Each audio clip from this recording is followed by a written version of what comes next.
사도행전 26장은 바울의 변정, 자기 정언의 내용입니다. 그러니까 베스도가 여러 청문회 앞에서 바울이 긴 이야기를 하면서 자기 간증을 하고 있습니다. 그 중에 가장 큰 핵심은 자기가 경험한 다메섹 도상에서 일어난 그 사건을 이야기하면서 주님께서 바울을 핀셋으로 찍듯이 불러내신 이유는 종과 증인으로 세우기 위해서다. 그래서 그 세상 사람들에게 눈을 뜨게 해주려는 것이 목적이다. 이렇게 이야기합니다. 오늘 여기 보면 그 눈을 뜨게 하여 그런 얘기를 하고 있습니다. 이 말은 눈을 뜬다는 것은 단순히 육신의 눈을 뜬다 그런 얘기가 아니겠죠. 영적인 눈을 뜨는 것을 말하고 있습니다. 그 눈을 뜨게 해서 어떻게 한다는 건가요? 어둠에서 빛으로 그랬습니다. 어둠에서 빛으로 음습한 죄의 바이러스에 가득한 곳에서 정결한 마음이 있는 하나님의 나라로, 이런 뜻이 되겠죠. 또 사탄의 권세에서 또 우리를 바로 옮겨주신다, 이렇게 이야기합니다. 하나님께로 돌아오게 한다는 것은 바로 이제 온전히 하나님의 자녀가 되게 하겠다, 이 뜻입니다.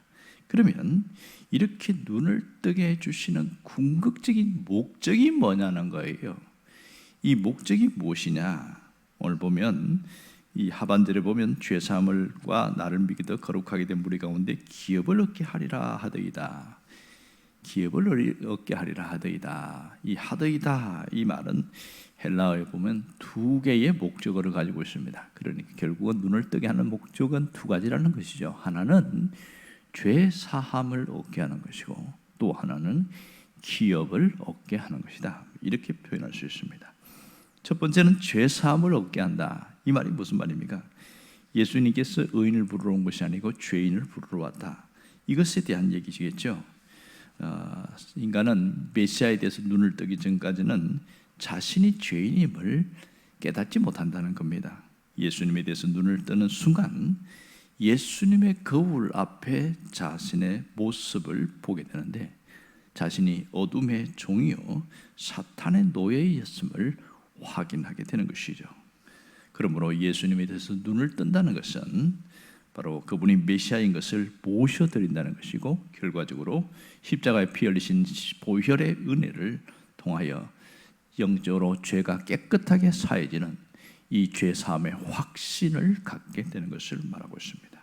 지금 바울은 이 말씀을 전과자나 죄수들에게 그렇게 증언하는 것이 아니었습니다. 오히려 가장 권세 있는 자, 아그리파 왕과 왕비, 그리고 베스도 총독, 그리고 천부장과 거기 있는 가이사랴의 시의원들, 여러 사람들 앞에서 증언을 하고 있습니다. 예수님께서 자신을 부르신 것은 세상 사람들의 눈을 뜨게 해서 어둠에서 빛으로 사탄의 권세에서 하나님의 자녀로 돌아오게 하는 것, 이것이 핵심이라는 것을 이야기합니다. 그러니까 여기 있는 사람들이 당신이 아무리 지체 높은 사람이라고 할지라도 하나님 앞에서는 모두 죄인입니다. 그 얘기를 하고 싶은 것이죠. 그러므로 예수님께 눈을 뜨지 않으면 여전히 어둠과 사탄의 노예에서 이 상태에 있을 것이고, 죄사함은 얻을 수 없습니다. 이것이 첫 번째 얘기입니다. 또 하나는 눈을 뜨게 한 두 번째 목적은 기업을 얻게 해주신다, 그렇게 말하고 있습니다. 기업이라는 말이 뭡니까? 기업을 얻는다는 것은 뭘 의미합니까? 성경에서 기업은 우리가 일반적으로 생각하는 기업과 경제 영리를 목적하는 회사, 이런 게 아니라는 걸 알아야 됩니다. 성경에서 말하는 기업은 헬라어 단어를 보면 유업, 목, 분깃, 이런 뜻입니다. 영어 단어도 보면 상속, 유산, 이렇게 해석이 되어 있습니다. 그러니까 예수님께서 세상 사람 눈을 뜨게 한 두 번째 목적이 있는데, 그것은 예수님을 믿어서 거룩하게 된 무리 가운데 소속되게 한 것이다, 이렇게 이야기합니다. 그렇다면 기업을 얻게 한다는 것은 분명해지는 것이죠. 그 말은 예수님 믿어 거룩한 무리가 되는 것에 있다는 것을 깨닫게 되어집니다. 이미 먼저 여기는 두 가지를 할 수 있는데, 하나님 나라에 입성한 하나님의 교회가 되는 것, 이것이 기업을 얻는다는 말이고요. 이 교회가 된다는 말이 굉장히 중요합니다. 우리는 여기서 교회가 뭔지를 정확하게 이해하게 됩니다. 교회는 건물이나 제도가 아니라는 것을 이야기하게 되죠. 교회는 예수님을 믿어서 거룩하게 된 무리다, 이것을 분명히 이야기를 하고 있습니다. 아무리 웅장한 예배당이 있어도 거기에 예수님을 믿어 거룩하게 된 무리가 없다면 그는 교회가 아닌 것이고 단순한 건물일 뿐인 거죠. 하지만 변변한 예배당 없지만 빈들에 있지만 그 속에는 예수님을 믿어 거룩한 무리가 있다는 것은 그곳은 진짜 교회입니다. 그리고 교회의 시작은 언제냐? 출애굽한 이스라엘 백성부터가 교회다, 이렇게 말합니다. 사도행전 7장에 보면 스데반이 설교하면서 광야 교회 이런 얘기를 합니다. 교회의 시작은 이미 출애굽했던 그 광야 시절부터 교회가 시작되었다, 그 얘기를 분명히 하고 있는 것이죠. 결국은 예수님께서 세상으로 하여금 주님을 믿어 거룩한 무리 가운데 속하게 해주신다, 이 말은 그들을 거룩한 교회의 일원이 되게 해주시겠다, 이런 의미입니다. 그러니까 지금 여기 듣고 있는 아그리파 왕이나 베스도 총독이라든지 천부장들과 여러 사람들이 제3을 예수를 믿으면 얻을 뿐만 아니라 거룩하게 소속된 무리, 다시 말해서 교회의 일원이 된다, 이 얘기를 하고 있는 겁니다. 여러분, 지금 이 사람들은 이미 우리가 앞에서 봤듯이 상당히 위엄을 갖추고 나타났다, 이렇게 이야기합니다. 아그리파 왕은 자기가 왕이라는 것을 과시하기 위하여 왕복을 입고 왕관을 쓰고 나타났을 겁니다. 그 왕비라고 나오는 그 여인도 마찬가지겠죠. 왕비복과 맞게 화려하게 치장을 나타났을 거예요. 베스도 총독도 자신이 총독의 권위에 맞는 자주색 옷을 입고 굉장한 권위 의식을 가지고 나타나는 건 분명합니다. 거기 있는 모든 사람들은 자신의 외적인 화려함을 치장하면서 내가 얼마나 권위 있는 자인가를 드러내는 것은 분명합니다. 화려한 예복과 제복으로 자신을 과시하는 사람들이 이 사람들의 전부였습니다. 하지만 그들이 그것을 과시한다고 해서 예수님께 속하지 않는다면, 영적으로 눈이 뜨이지 않는다면 그들은 주님과 아무 상관이 없는 교회가 될 수 없는 존재다, 그 얘기를 하고 있습니다. 오늘 여기서 우리는 교회가 무엇인가에 대한 중요한 것을 깨닫게 해줍니다. 주님으로 피값으로 세운 몸, 공동체가 교회인 것을 분명히 깨달아야 합니다. 이 교회가 뭔지를 모르면 자꾸만 엉뚱한 방향으로 보게 되고 신앙생활도 잘못된 방향으로 가는 경우가 굉장히 많습니다. 교회를 모르니까 자꾸 외적인 것에 치중하려고 하는 경우가 많아요. 여기 나온 대로 보면 교회는 예수님 믿어 거룩하게 된 무리다, 이것이 교회인 것은 분명한 거죠.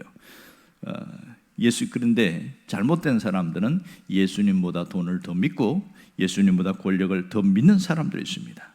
그런 사람들은 세상적으로는 위대한 사람이고 대단하게 보일 줄 모르지만 그것은 진정한 교회의 모습이 아닌 것을 여기서 정확하게 이야기하고 있습니다. 예수님을 자신의 메시아로 모신 사람들이 교회인 것을 정확하게 이해합니다. 그런데 교회 안에 그 사람들 가운데도 성공을 지상의 목표로 한 사람들이 소속되어 있는 경우가 있습니다. 매사의 경제 논리로 모든 것을 처리해 나가는 사람들이 있습니다. 세상에 출세한 것을 하나님이 더 사랑할 것이라고 생각하면서 온 사람들도 있습니다. 그러니까 자신의 계획과 하나님의 뜻을 동일시하는 그런 자들도 있습니다. 부귀영화를 누리는 것이 하나님이 주신 큰 복이라고 생각하면서 온 사람들도 있습니다. 하지만 그것을 바꾸지 않으나 그들의 생각은 결코 교회가 될 수 없다는 것을 알아야 됩니다.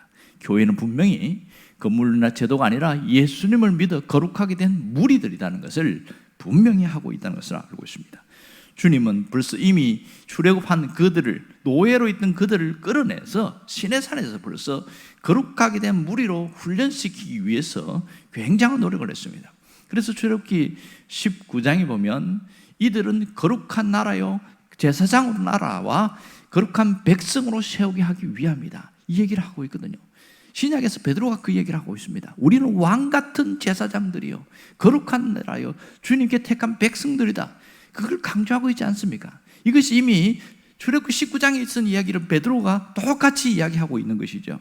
여러분, 우리는 예수를 믿어 거룩하게 된 무리요, 거룩한 교회임이 분명하다는 것을 잊지 않아야 됩니다. 그러므로 거룩한 하나님의 자녀로 살아가는 것은 당연한 일인 것이죠. 여러분, 거룩한 자녀로 산다는 게 뭡니까? 깨끗하게 산다는 그런 뜻이 아니에요. 구별되게 산다 이런 뜻입니다. 거룩하다는 뜻 자체가 구별됨을 이야기하고 있습니다. 세상 사람과 구별되고 세상의 의식과 구별되고 다른 구별된 생각과 가치관을 갖고 살아가는 사람, 그런 얘기를 하고 있는 것이죠. 그러므로 이들에게 진정한 그리스도인 누구인가를 바로 바울은 그것을 설명하고 있는 겁니다. 그리스도인 누구인가? 그리스도인은 자신의 기득권을 주장하는 사람이 아니다, 그 얘기하고 있는 거죠. 오히려 다른 사람들에게 자신의 것을 함께 나누는 사람이 그리스도인이다. 바울은 그걸 위해서 자신이 갖고 있는 모든 스펙과 모든 대단한 것을 다 배설물처럼 버린 사람입니다. 그리고 기꺼이 교회를 위해서 한평생 자신을 바친 사람입니다. 여러분, 오늘 우리가 예수님의 은혜로 메시아이신 예수님에 대해서 눈을 뜬 그리스도인인지를 정확하게 우리가 돌아보아야 합니다. 그리고 교회의 일원이 되었다면 내가 어떻게 살 것인가에 대해서 다시 한번 확인하고 확신 가운데 있어야 한다는 것이죠. 그러므로 거룩한 교회의 일원으로 부름받은 그리스도인답게 거룩하게 구별된 삶을 살아가는 것은 당연한 일입니다. 하지만 이 분명한 교회가 뭔지를 모르면 자꾸만 교회 안에서는 거룩한데 교회 문을 딱 열고 나가면 그만 세속적으로 바뀌는 경우가 너무 많습니다. 그것은 교회가 뭔지를 모르고 자신이 어떤 존재인지를 모르기 때문에 나타나는 안 좋은 현상이라고 할 수 있겠지요. 여러분, 주님을 위해서는 기꺼이 자신의 것을 포기할 줄 아는 사람, 이것이 교회고 거룩한 무리라고 할 수 있습니다. 주님을 위해서 기꺼이 포기할 수 있는 사람, 그런 사람이 구별된 사람이라고 할 수 있죠. 세상과 동화되어 가고 세상과 섞여 살면서 그들과 똑같은 모습으로 살아간다면 그것은 교회가 아니라 변질된 신앙이라고 할 수 있습니다. 세상과 구별된 거룩한 무리로 살아가는 그 교회만이 이 세상을 새롭게 할 수가 있습니다. 주님은 그래서 우리를 소금이다 그랬습니다. 소금은 녹지 않으면 소금의 의미가 없어지는 겁니다. 녹아진다는 게 뭡니까? 자신의 것을 함께 나누어서 함께 유익하게 하는 것이 녹아진다는 것이죠. 빛이다 이랬습니다. 빛이 뭡니까? 환하게 비치는 걸 말하고 있습니다. 어두움에 환하게 비치는 것. 내가 그들 속에 들어가서 다 드러난 삶을 사는데 불편하고 그렇지만 내가 그들에게 모범이 되는 삶을 사는 것, 주님 때문에 모범의 삶을 사는 거죠. 그걸 얘기하고 있습니다. 여러분, 그런 삶을 살 때 우리는 하늘의 상응이 너희 것임이라, 그걸 깊이 생각해야 됩니다. 우리가 신앙생활하는 것을 대단히 거창하거나 대단히 힘들거나 어렵거나 그걸 얘기하는 게 아니에요. 처음부터 신앙생활이 뭔지를 바르게 배우고 가는 사람은 이것이 신앙인이고 이렇게 신앙생활을 하는 거구나, 배우는 사람들은 바르게 합니다. 하지만 처음에 첫 단추를 잘못 꿰는 사람은 한평생 힘들게 신앙생활을 합니다. 어떤 분은 예수 믿는 게 뭔지도 모르고 교회가 뭔지를 몰라서 자꾸만 눈을 감긴 더듬이를 가진 그런 사람처럼 살아가는 안타까운 사람이 있다는 것이죠. 우리는 그런 사람과 달라야 한다는 겁니다. 오늘 예수님께 눈을 뜬 자는 교회가 무엇이며 내가 교회의 일은 어떻게 살아가는가를 분명히 깨달을 수 있어야 됩니다. 나는 주님이 부르신 그런 아주 특별한 사람임을 꼭 인식할 수 있어야 되며 거룩한 삶을 살아갈 때 그것이 주님께 하나님께 영광이 돌아감을 잊지 않기를 간절히 바랍니다. 기도하겠습니다. 우리